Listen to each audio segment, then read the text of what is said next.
Hey, so Arborea 1.4 released today, and in this video I want to talk about the new hanging vines generator that comes with Arborea Pro. So you can find this under Tools and Generators. Let me hide all of these objects, and let me just import a few assets. I'll probably just use these right here. Let me just duplicate a few of these, like that. There we go.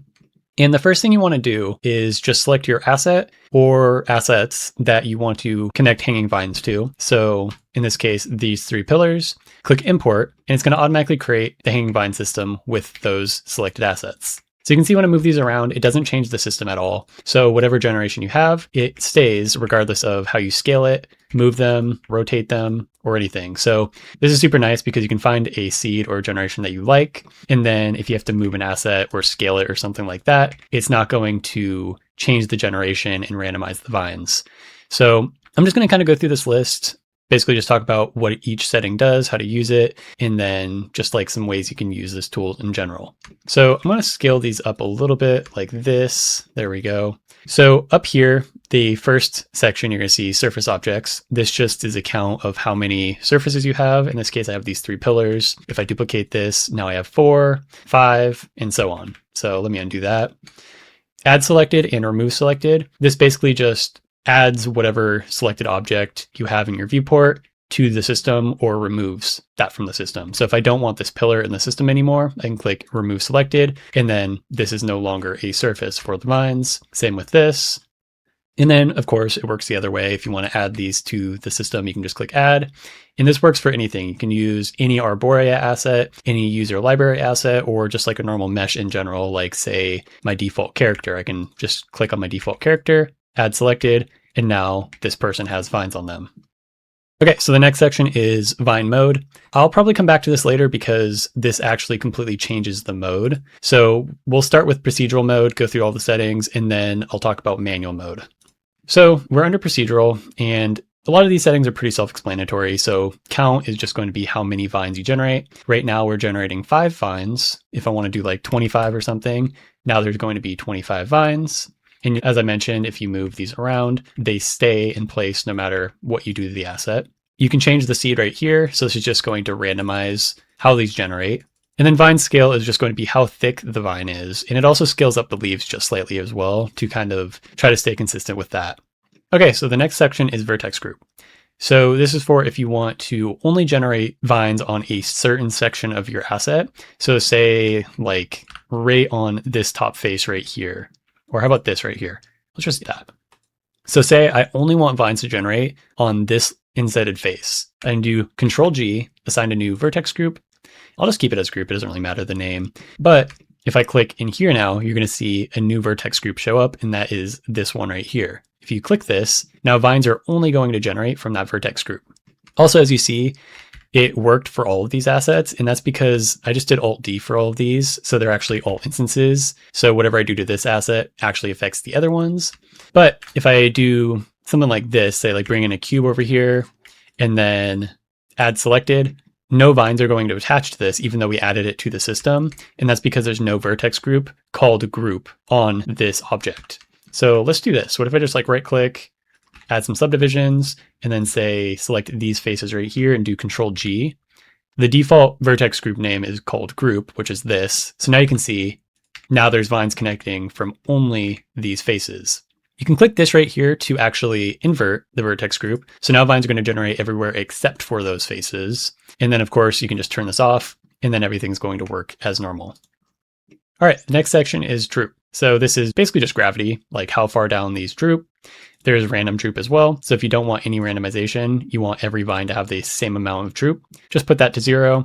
If you want random droop, put that to like 0.5 or 1, and then there's just going to be a different percentage of droop for every vine. Okay, so distortion. Let's lower the vine count. There's a lot of vines right now, maybe like 15 or something, so it's easier to see each individual vine. So distortion is basically this right here. It's like the noise of the vine. If I put this to 0, these are just going to basically be like cables. They're going to be perfectly straight. Well, I guess they're curved because they're drooping, but there's no distortion. This is just using a noise texture to distort the growth of these vines. You can make this as strong as you want. Obviously, it's going to stop looking realistic if you go this crazy, but it's unlimited. You can make it as strong as you want. just in case you want to go crazy like this. But 1.5 is the default, which is, I feel like, a pretty decent realistic value. You can change the scale of this as well. So as I mentioned, this uses the noise texture. So increasing the scale just makes the noise pattern smaller and makes it more detailed. If you want bigger changes and like larger noise distortion, just lower this value to like 0.2 or something, and you'll see the distortion is not nearly as small. Okay, so I'll default those again.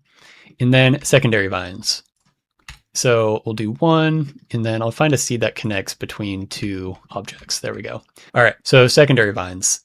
This right here will generate a secondary vine from the exact same point of another vine. And you can see if I add more, it'll do the same thing. So we're generating 1 vine and then 6 secondary vines with that. This is also a random generator. So it's basically a random value between 0 and 6, or 0 and 7, whatever you choose. So if I do say 2 vines, you can see right here, this one has 2 secondary vines. This one has the full 6, and it's just basically a random value between whatever you choose here. And also these secondary vines get affected by the random droop as well. And I'll just put that at 1 for now, so things are a bit more simple. Vertical offshoots. These are these kind of vertical vines hanging from the main ones. So if I just increase this, there's going to be more of these. You can adjust the length to make them longer, and then also the seed to change, how they generate as well. So yeah, pretty self-explanatory here. You can just increase the density, decrease the density, change the length, and so on. So now we have these as well. If you don't want them, of course, just put them to 0, and then none will show up. But I feel like having a few here and there are pretty nice. And then down here, this is pretty self-explanatory as well. This is just the leaves.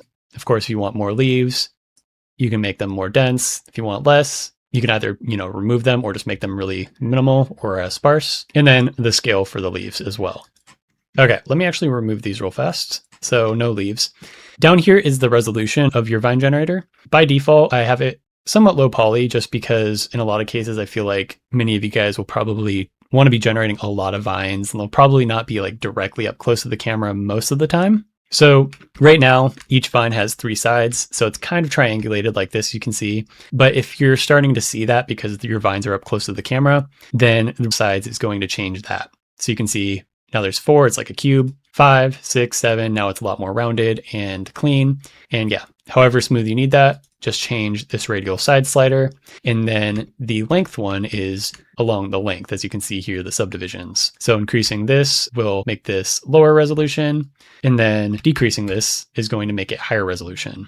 This is using length in geometry nodes. So this is basically the length between a subdivision. So right now I'm using imperial or feet. So this is like 0.2 feet between each subdivision. If you're using meters or something like that, this value will probably look different. So yeah, a smaller value is going to give you a higher resolution. A larger value is going to give you a lower resolution. So if your noise is starting to look a bit jagged, just lower this value and it should look a bit smoother. But of course, it will go slower because of a higher subdivision count.